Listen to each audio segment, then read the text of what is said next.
All right, welcome back in. Just another football show. Doing some championship weekend previews. Belts Ryan. are on the line. I guess mini trophies or something. Mini trophies, yeah. There's some trophies involved. You get a ring. I think you get a ring. Little behind the curtain. Jam not here for the AFC preview. He'll be here when we talk his team.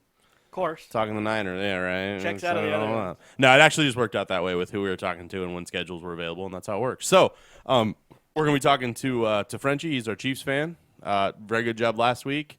Yeah. And I don't know, maybe he can talk me off a ledge or whatever. Like, I'm concerned. I'm very concerned, I guess, going into this weekend. Well, I so mean, we'll see how things go. It's been a roller coaster. It's been a nightmare we'll see how and a he dream felt and when whatever, the Chiefs were down 24 points. And then we're going to call up Shane. He's been our Titans fan through and through. And, man, I don't know. I guess we just got to see how he feels and how he's got going on. That fan confidence that Hey, he was close on the score last week. He was very close. That's the thing. So we're gonna throw it on over. We're gonna talk to those guys, and we'll just see what they have to say because I'm burnt. Like it's I'm a little lost. It's gonna be a good game too. We're gonna let them talk. If you guys want to hear our predictions, we'll be doing it on the podcast on Friday. Check out what these guys have to say though. So we'll throw it on over. We'll get Frenchie on the line and see what he thinks. All right. Now we're gonna welcome back. Welcome back. You got to point that out. Yeah, because I'm happy to be welcoming him back. I said I hope to hear back from him. We're welcoming him back, Frenchie. He's back. He's our Chiefs fan. Have you recovered from the events of one Sunday afternoon yet? Absolutely not. I haven't had that many emotions going through me that fast since Game of Thrones was good. Yeah, I have to ask. Yeah. I know what Casey was feeling because he basically gave us live updates because he was at the game. I know what Twitter was saying. How did you feel over the course of this day? Not too terribly long, but what was the roller coaster of emotion like for you? When it hit 21-0, I honestly thought it was done. Like, I've watched so many games of the Chiefs in the playoffs that I thought the season was over. I was like, it's like we still got 3 quarters left, but you know what? This team, the defense is going to cave because it's the postseason. I'm a very naturally pessimistic person. Oh, you're a Chiefs So fan. when Tyreek Hill fumbles a punt of all things, I'm not reading well into the cards. Yeah. I was watching this game with my dad, and at that point he basically got up and was like, I'm going to go get lunch. The game was over. We were both rooting for the Chiefs. So, I was kind of on the same boat, and then slowly but surely, obviously the Chiefs make it back in. Do you have a person, a unit, anyone on that team that you particularly ascribe the comeback to? I know we've seen a lot of Pat Mahomes stuff, but who do you think was really at the core of the comeback? Well, I think the thing that sparked the entire thing was McCall Hardman. That 50-plus yard kick return set him up with a short field, easy score, and then the most unheralded person for this team over the last couple of years, the person that takes more flack than most people on the roster, Daniel Sorensen, got that stop on the fake punt and then also forced the fumble on the kickoff. Dirty Dan doing what he does best, coming up big in clutch situations. I mouthed that name to Ryan right before you said it because I knew exactly what you were going to say. I could not agree with you more there. Yeah, I mean, this is the guy that also got the interception to end the game against the Chargers earlier this season. He's the guy that, if Dee Ford hadn't been offsides, would have come up with a big interception in the playoffs last year. He had the pick 6 last year against the Raiders in the regular season. Daniel Sorensen, he's a very underheralded player on this defense, and that showed it big time in a game where they needed someone to step up with Juan Thornhill out. Yeah, a lot of people had to step up to kind of make this happen. It was a 41-point run, unanswered points, which actually is more points than they scored all year. They scored 40 was the most points they scored all year. They scored 40 twice. They get 41 on a 41-0 run, and they end up with 51 points. So just a crazy comeback, one of the craziest playoff games I think I've ever seen personally, or not personally, but just and it all kind of came together. I got to ask, why do you think the team was starting off so slow? Do you think it's rust? Do you think it's complacency, anything like that? Do you have anything that you think about it? I think it's the kind of thing you saw the week before for the Texans is, it is that first playoff game. You're playing at home. There's a little bit of rust. There's a little bit of jitters you got to get out. The drop by Travis Kelce on their first drive was a bad sign when one of the best players in the league makes a bonehead play like that. You're kind of thinking, okay, yeah, this is starting off a little rough.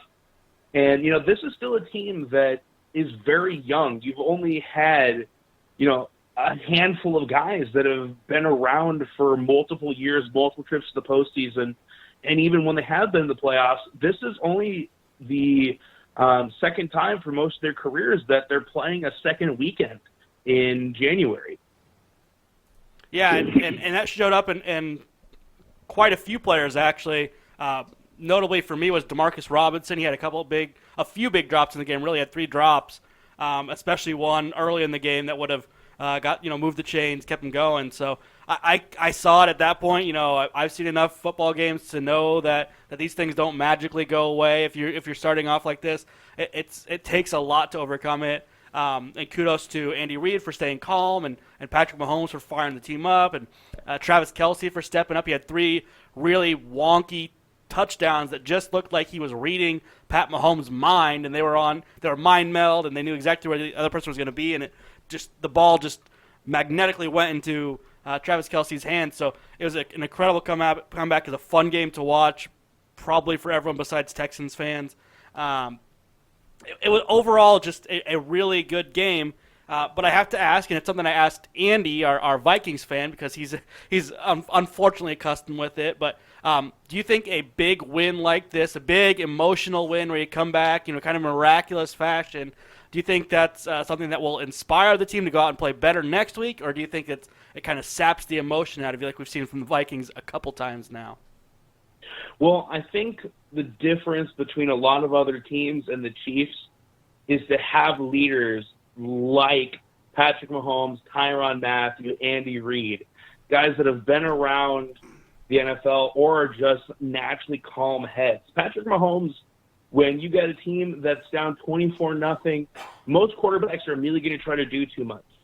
Him on Sunday, he was going with the offense, not trying to do too much, not forcing anything, just going out and playing Kansas City Chiefs football. And I really think this is not going to be an emotional hangover for them because of the fact I was expecting you could have seen something like that coming into this year after the loss to New England in the postseason last season. Yeah, and the team in both situations, the season long and in this situation now, kind of realized that they need to step up to the streets even maybe. So let's. I don't want to spend too much time on the Texans. We've got a big one coming up here this weekend. How were you feeling on Saturday night prior before any of this happening, watching the Ravens Titans game? And I don't know if you were like me, dreaming of a potential AFC Championship game at Arrowhead. Also, it's the Titans. I might be one of the few Chiefs fans out on this island that just the Titans terrify me. It's just this weird thing that we've had with them over like the last 6 years. Things just haven't gone well for us against them. How were you feeling watching that game and sort of take us through that? Well, I was, like most Chiefs fans, absolutely ecstatic to see them doing what they were to Baltimore because it meant that the AFC Championship would be at Arrowhead with a win over Houston. But I'm right there with you. I watched that postseason game where Marcus Mariota had a pass tipped to himself and ran it in for a score, and they came back from down several scores to win that game. I watched that game earlier this season where Ryan Tannehill played out of his mind, and they beat the Chiefs. There's so much that they were offsides on that kick. Titans can do that the Chiefs can't do anything about. And what's the Chiefs' worst thing? Their run defense. And they're going to be playing against the guy that was arguably the best running back in the NFL this season. Yeah, Tennessee, to the narrative that Tennessee has the Chiefs' number, Tennessee has won the last 4 games. And they've all been, the last 3 have been really close, 2 or 3 points. And the one in 2014 was a blowout. But it just seems, and Casey's basically been saying it all year, that he's deathly afraid of seeing this Tennessee team in the playoffs. maybe thought it wasn't going to be that championship game or anything, but just something about the Tennessee Titans. I was happy when the seeding was completed, and it was, man, there's the only way No that way, we'll right? see Tennessee is in an AFC championship game, and there's no way that's happening. Well, here we are. Yeah. It's happening. Yeah.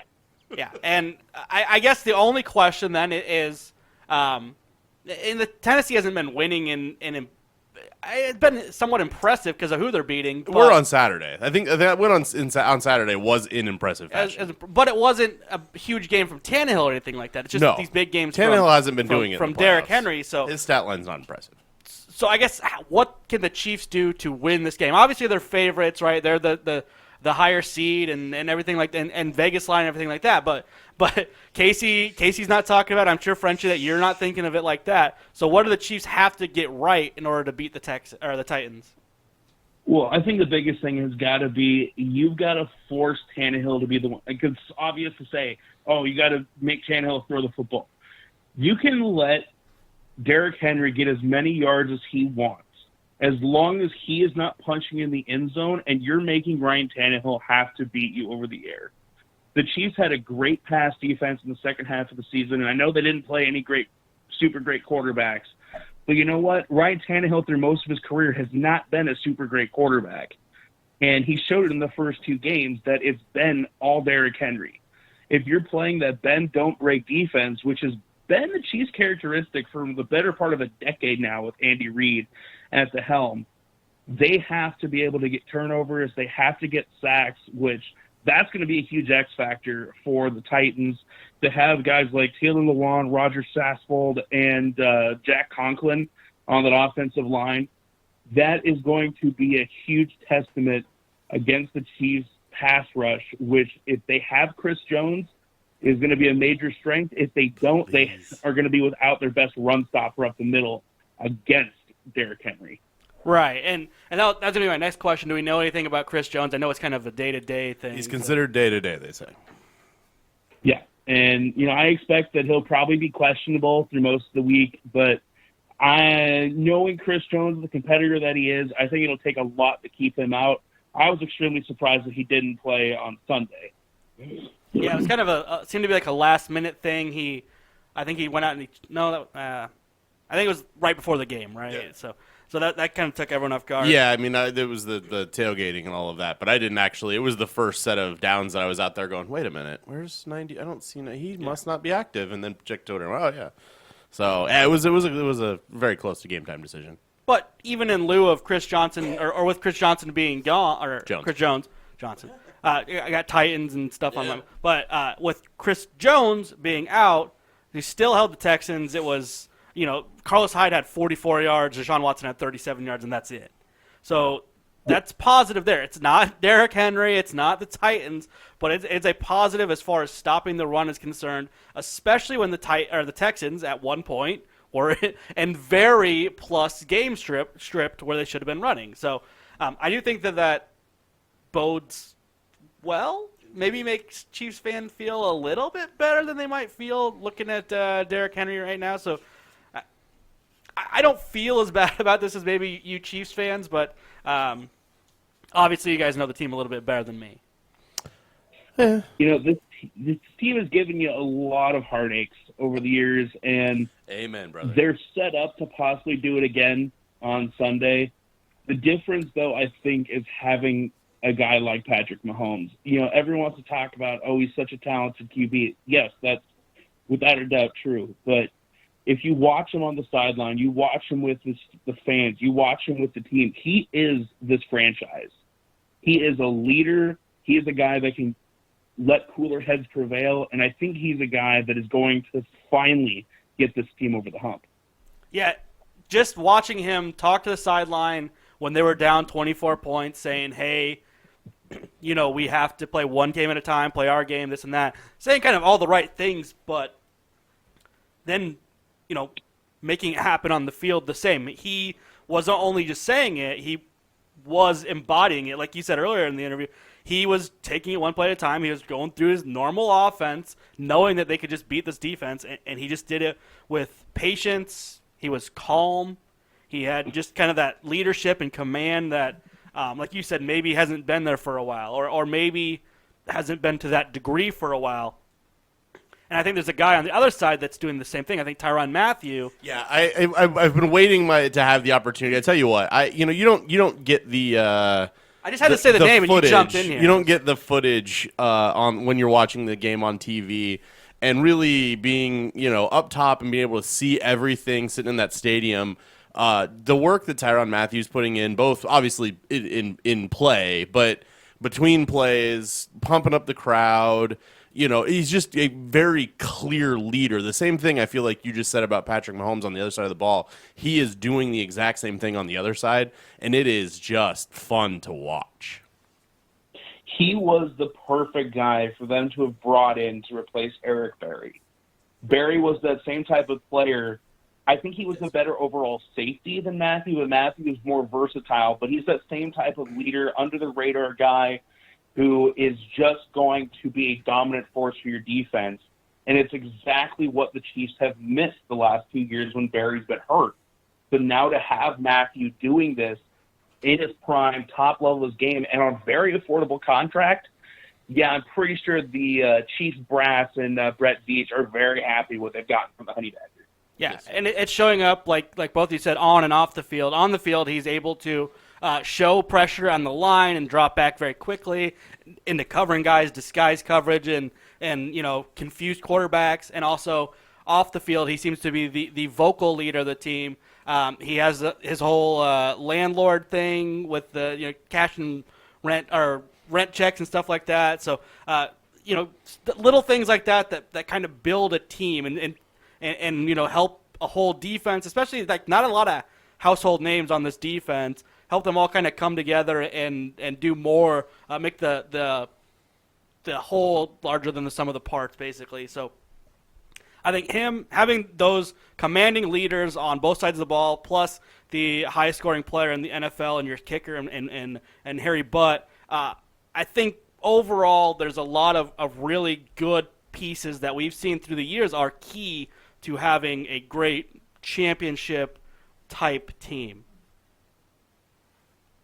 Yeah, I'm looking at the other side, too, that when you look at Tennessee, there aren't a lot of super household names, their team as well. For the longest time, the only people that really you knew on the Titans defense were Jarrell Casey and maybe like Logan Ryan or Kevin Byard. But this secondary, I think, could pose some problems. You've got 4 guys that are all quality players when Adoree Jackson is arguably the worst of your defensive backs. You're set up pretty well. I think where the Chiefs are going to do their most damage this week is going to be on the offensive side in the middle zone of the field.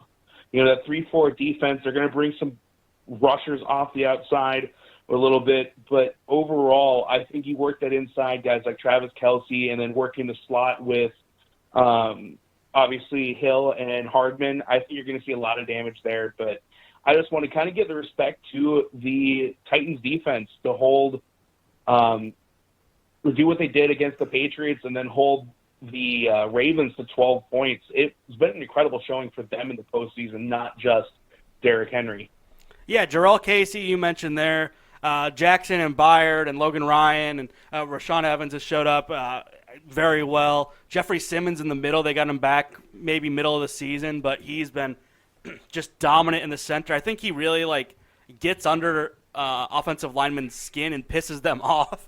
You saw Marshall Yonda, a 13-year vet or whatever, is pissed off at this young rookie and getting able to get under their skin. I think that really plays into it too. And so yeah, obviously credit's due to the Titans. Like you said, not a lot of household names, not not guys that there's a ton of jerseys for or anything like that, but they're really stepping up, holding their opponents over the last 2 games to a total of 25 points. So they're formidable. They're fast and they're strong and they're big and they got a good scheme and they got a good head coach and everything like that. The question is, can they and that unit hang with the very prolific Kansas City offense? So that's what we're gonna have to see, come Sunday, and I'm just excited for it. Right, this Titans team is as hot as anyone.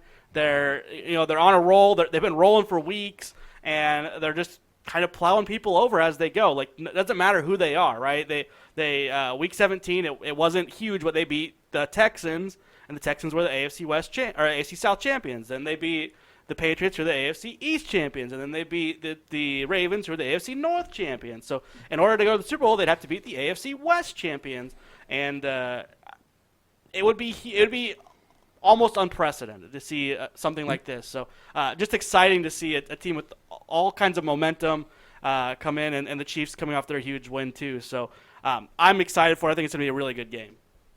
Yeah, I think it's going to be really funny. I'm saying this, God forbid, the Texans do win at Arrowhead, but Ryan Tannehill, after so many unsuccessful, mediocre to average years with the Dolphins, would be going to Miami for the Super Bowl. Yeah. Yeah, it'd just be kind of bittersweet for him, and it was a move that the Titans kind of got laughed at for trading for him, taking on a pretty big contract for a guy who's essentially going to be a backup, and it's working out all right for him. Seems to be. I mean, even though he's thrown for 150 yards over the last 2 weeks. He's taking care of it. That's what you got to do. He's doing his best Alex Smith impersonation. Yeah, he's slinging. Well, to be fair, he's only the second quarterback ever to win 2 playoff games with throwing under 100 yards in both games.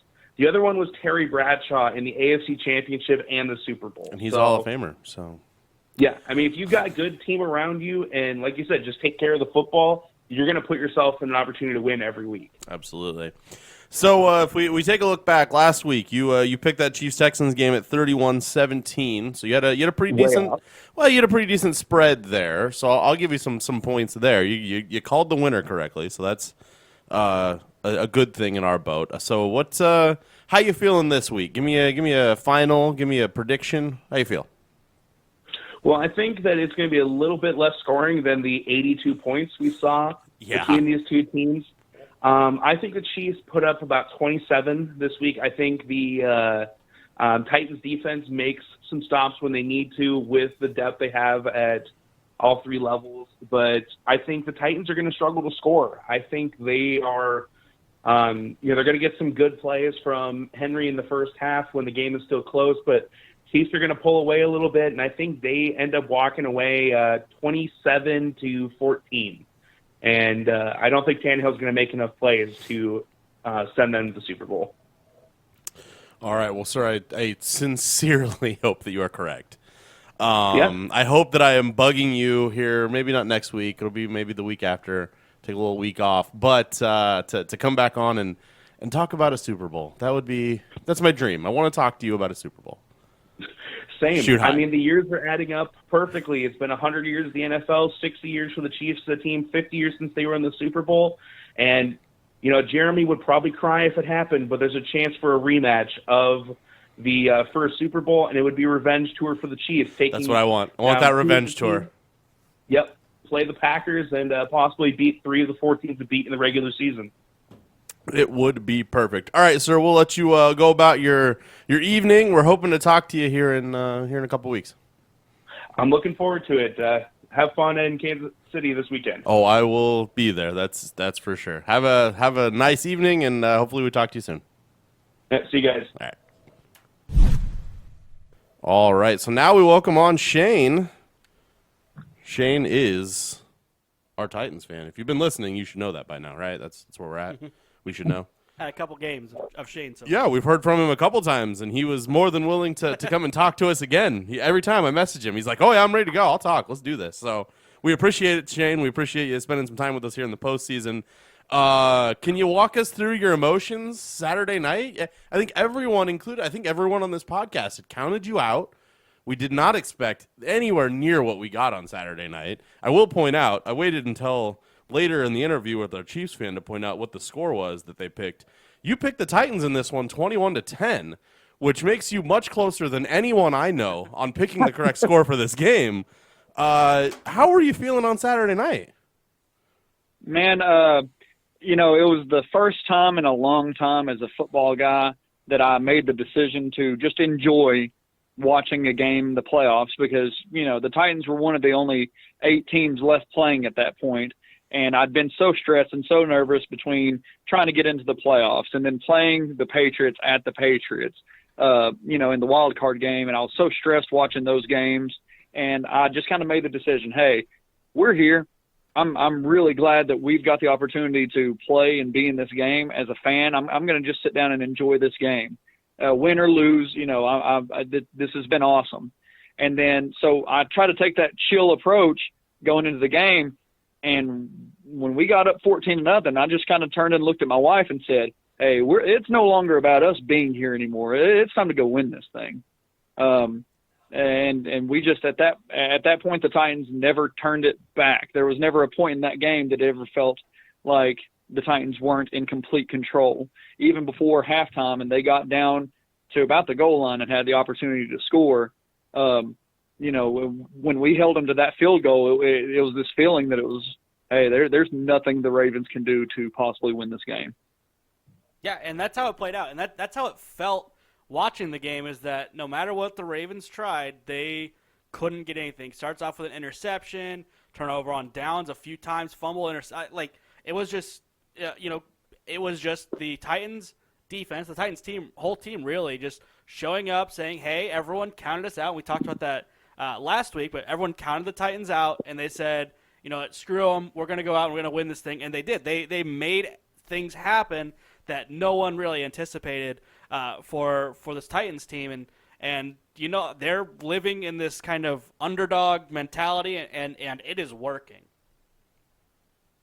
Oh yeah, no, I can't. I'm hating that anybody in the media right now is even bothering talking about how good the Titans are.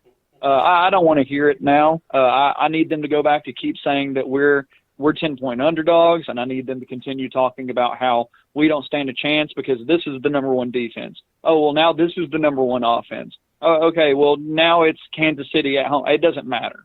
At this point, it's not about anything other than we were built for this time of the year right now to win this whole thing. Yeah, and it's the team really showing their true colors.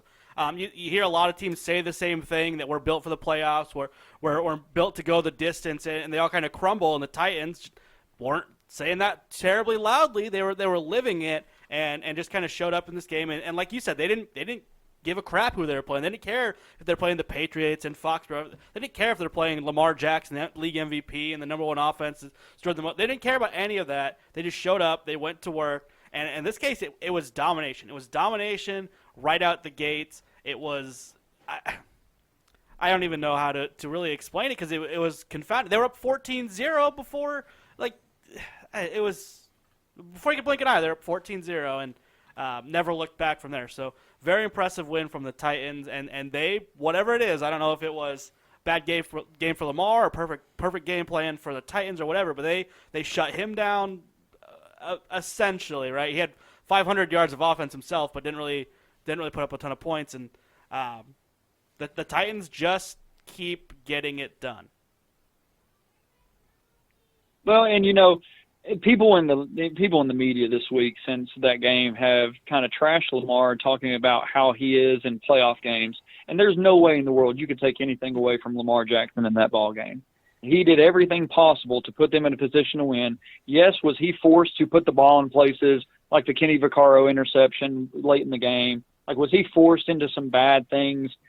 Yeah, but if you make any quarterback in the league get 5 wide because their star running back is hurt and have to carry a football team to the tune of his passing and rushing yards that game, nobody's going to be able to be successful doing that. Yeah, it doesn't matter what team you pick. Yeah, they forced the Ravens into being a throwing team, which Lamar's a very good quarterback. I love Lamar, but he's not going to win a game when you're throwing it almost 60 times. He had 59 pass attempts. He completed over half of them, 31. 365 yards is a shitload of yards. 140 on the ground. That's 500 yards of offense for Lamar, but the Titans were not letting him convert on fourth down, not letting him score touchdowns, not letting them run the ball for anything other than Lamar, and they had a masterful game plan, and they had guys stepping up. I saw, Jarrell Casey's been a good player for a long time. He seems to have hit a whole nother level in this game. Jeffrey Simmons, the guy who came in about mid-season, the first-round draft pick, come in and he's kind of changed the attitude of that defensive line. Not a lot of household names on the defensive secondary, but Logan Ryan, Kevin Byard, Kenny Vaccaro, Dory Jackson all kind of showing up and really living in that mindset that Mike Vrabel has created, that they're they're going to be able to get it done no matter what. Well, and, you hit on those guys up front with Jarrell Casey and Simmons. I mean, we talked when we originally talked at the very beginning of the year, there was just this feeling that it didn't matter when it was going to be, Simmons was going to have an impact on this season. And, it's not even just him. Like you said, there's not household names that are getting it done for the Titans, but like Daquan Jones up front with Simmons and Casey have absolutely dominated. They have bullied two football teams that have had pretty decent O-lines. And they're getting it done Harold Landry was having the ability to wreak havoc on quarterbacks, and now they're getting it done so much on the interior that it's causing teams to get out of their game plan really quickly defensively, which forces right into the hands of being able to play secondary the way that we do with being able to match up with Byard or match up with Vaccaro. Yeah, just looking at some of these stats, Logan Ryan had 13 tackles in that game. That's insane. Kevin Byard, 11 of his own. A guy that really stood out to me was Kamale Correa, the former Raven. Yes. He seemed to just be all over the place in the backfield, kind of tearing stuff up. Even when he didn't get home, he was affecting the way the game was played. So the defense really stepped up. The offense didn't even need to do much, right? We saw a ton of Derrick Henry doing Derrick Henry things, but a game where Ryan Tannehill, again, didn't even have to throw for 100 yards to secure a victory here. So we know the defense is good. We know the offense can run the ball well. Are you worried about Tannehill at all, or are you just kind of accepting that that's the way that the games have played out? And it's obviously it's working. So, well, let's give credit where credit's due for Ryan Tannehill, okay? Because early in that game, when it was still 0-0, the pass he made for the touchdown to Jonnu Smith, criminally underrated by everybody. Yeah. That pass connection for a touchdown was what sparked that entire game. And if it wasn't a perfect pass, that game goes way differently. And then you come right back, and right off of the next turnover, whenever they turned it over on downs, I believe it was. Yeah. No, it was right after. It was right after the interception. We got the 15-yard penalty. The very next play with Tannehill going deep to Raymond, to going deep to Khalif. Those were two big-time money throws that if they aren't completed, that game goes differently. I mean, that you talk about the Khalif Raymond catch, absolutely stunning Baltimore. They went silent. And if you are up 14, and you can ask the Houston Texans this now, if you're up by that much, why in the world would you do anything other than what's working? Why in the world would you ever do anything other than feed Derrick Henry and allow that time to turn off the clock and force the Ravens into bad decision-making?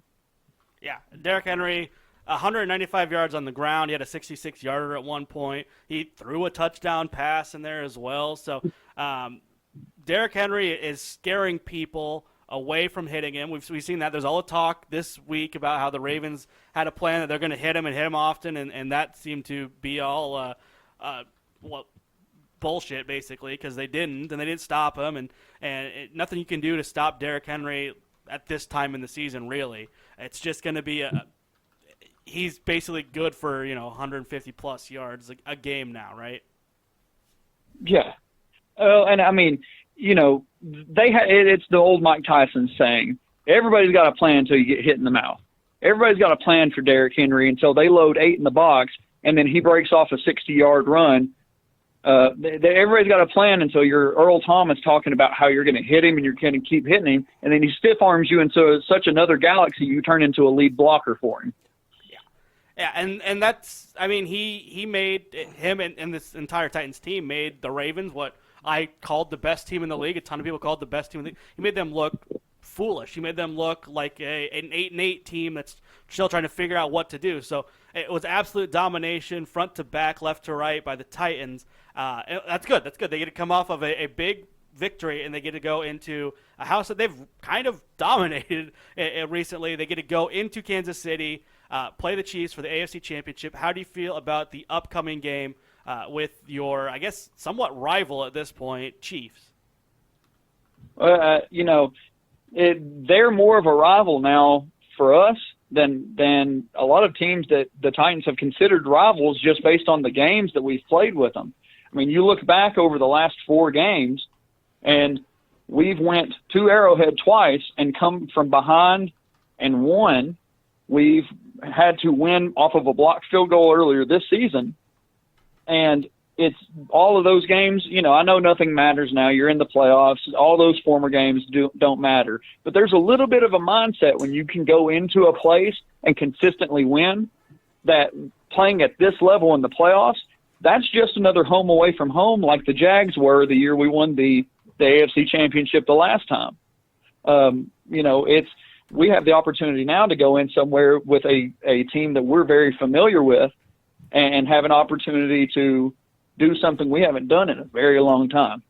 Yeah, Casey has been deathly afraid of this Tennessee Titans team basically all year, probably predating that to last year, right? So it goes back. I mean, you go back and look at the splits between the Chiefs and the Texans over the past 6 years. It's kind of crazy. Titans, yeah. Or it's just I don't know. Like, it's just not the matchup that I, as a Chiefs fan, wanted to see. Has the Kansas City's number. We joked about it with our Chiefs fan. When all the seating was set and everything was good to go, the thought process was, man, good. The only chance that I'll have to deal with playing the Titans is in a potential AFC Championship game, and that's never happening. Well, here we are, and we're doing it. So I'm worried. We'll talk about it later in the episode when we make our picks, but yeah, I have some legitimate fear of this team. Well, and I think that it helps the Titans' mentality going into this game. Mike Vrabel can sell these guys now. The cool stat that's been going around is if we have the opportunity to win this game and we win it, we are now going to, in a sense, the last 3 games, beat the AFC South champions, beat the AFC East champion, beat the AFC North, and then the AFC West in a row. And if you can beat those 3, why not us? Why not now? Why not this game all the way to the Super Bowl? Yeah. It wouldn't surprise me. There's nothing. Yeah, I don't have anything over here. Right? Keeps looking at me like I just don't. Well, I mean, I wanted your deep insider knowledge, but really it's going to come down to, does Mike Vrabel, the Tennessee Titans, have an answer for Patrick Mahomes, an offense that we saw last week put up 51 points really fast? They needed to put up all those points fast, but they were able to do it. They put up 41 unanswered points. They come up, put up 10 more after they let the Texans score. So it's a prolific offense. We've been talking about it all year. And it all kind of boils down to, can you stop Patrick Mahomes? And if not, can you stop Travis Kelce? Travis Kelce absolutely took over that Texans game. So, Shane, do the Tennessee Titans have the pieces to take away Travis Kelce or get a good pass rush on Mahomes even? Well, I think that with this it's the same question as we had last week with Lamar Jackson. Okay, you could have replaced out those names with the Ravens offense with the way that it's, and so there was a game plan in place with Lamar Jackson. They knew they couldn't match him up, spy him with somebody that can match him athletically sideline to sideline. So they had a game plan to stretch him horizontally to not allow him to break off big runs vertically. And so going into a game plan with having Patrick Mahomes, the big thing is they've got so much team speed, it allows Travis Kelce to do tons of work across the middle. He's allowed to use his body in there because you have to cap Tyreek Hill. You can't allow him to get behind you. You can't allow Sammy Watkins to get behind you. So being able to keep those guys back there, you can't play them man-to-man. You gotta cap them. You got to zone them. And then that allows guys like Travis Kelce to do just a massive amount of work bodying up against DBs that are in zone coverage.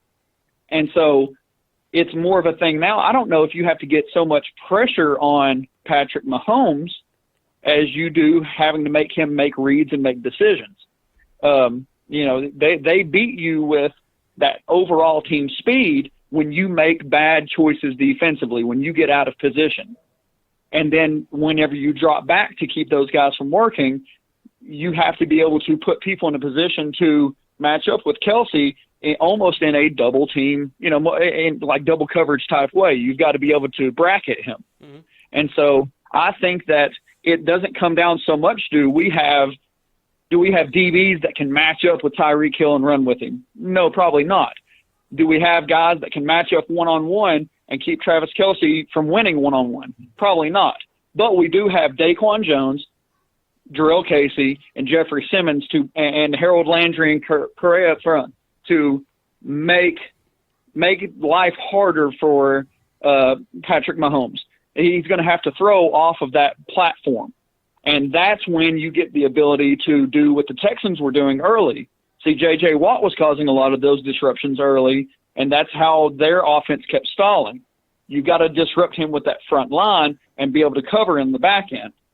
And if the Titans can continually disrupt that up front, kind of how they did to Lamar Jackson and Tom Brady, then we've got an opportunity. Yeah, it's going to be a fun one, I think. Yeah, so we teased it, or I teased it. I mentioned it straight up at the beginning of the conversation here. You were probably the most impressive pick of all the teams last weekend, as you picked the Titans to win 21-10, and that's pretty darn close. It's pretty close for what we ended up getting, and it was real shocking when you made that pick. So we're all ears. What do you think this weekend's gonna do for your Titans, and how do you see it shaking out? I don't see it being the same game as we played them in Nashville. It's not 35-32. That was an early season type game with a non-conference opponent where there was a lot less ability to scout and do homework on those guys and prepare because it was that kind of week. So this game being played in the degree weather it's going to be played in about 22 degrees, it's going to go a lot more like the last time we played them in the wild card. And I see it going more along the lines of like a 25, 24, going 24 to like 17. Titans have to win, being able to keep their offense off the field and play defense the whole entire game and keep them from putting up points. All right. Well, I sincerely hope that you're wrong, but that's nothing against you. we have appreciated everything you've done for us, and spot on. All spot our on. are great. Yeah, it's been so much fun. Yeah. We've sort of, especially the deeper we've went, I think that we've kept some really good fans going on. We appreciate what's going on. If you're right, it probably won't be next week, be the week after, but I'll still begrudgingly be hitting you up on Facebook and asking you to come talk to us. Well, if I'm right and I'm able to talk to you guys again for the Super Bowl, I'll sound a whole lot different going into that than I am right now. Fair I enough. assume so, yeah. All right, man. Well, we'll talk to you, in my mind, hopefully at the preseason next year, but we will talk to you again, that's for sure. I really appreciate you guys having me. Yeah, we appreciate the time, man. Thanks for it. Awesome job. Thank you. Tighten up. Well, there you have it. It's a Chiefs-Titans match. How do you feel? We'll talk about it later. That's the thing. We'll talk about it. If you're listening to this, you're listening to it on YouTube. We'll talk about it on Friday. Download the podcast. We'll be talking about it. We, as a group, Jan will be here. We'll give our predictions, scores, all of the above on the Friday episode. That's the only place to get our we'll hit you with the fans out here on YouTube. It's a fun time. We'd like to give you a little taste of what we're doing here. But I mean, we did some news earlier in the week. Just big news. Get at us anywhere you get your podcasts. I mean, the big spots: iTunes, Spotify, Stitcher, all that. But I mean, if you've got like Podcast Addict on your Android, which is what I use, just search "Just Another Football Show." It's right there. And if you're on YouTube, like, subscribe, leave a comment. Yeah, we're doing all kinds of things on the old YouTube. The YouTube channel opens up the door for us to do kind of crazy shit because it doesn't go into our hosting on our podcast feed, and we can do some fun things. So I'm working on some. Once we get in the off season, there might be some conversations with Jam about some wrestling stuff. Well, there's some things coming up. Yeah, this is going to be a good game, though. This is going to be a good game. This is going to be a good game. So if you haven't listened to the NFC side of things, do that. That's on the same channel. If you have, make sure you're doing the podcast thing. It's all we really ask. Like, share. Let your friends know if you like what you're hearing. So until the next episode or until we start talking Super Bowl, if you've listened to both at this point, for Ryan, because he's Yeah. here, right? Yes. This has been Just Another Football Show. Bye. See ya. Act one.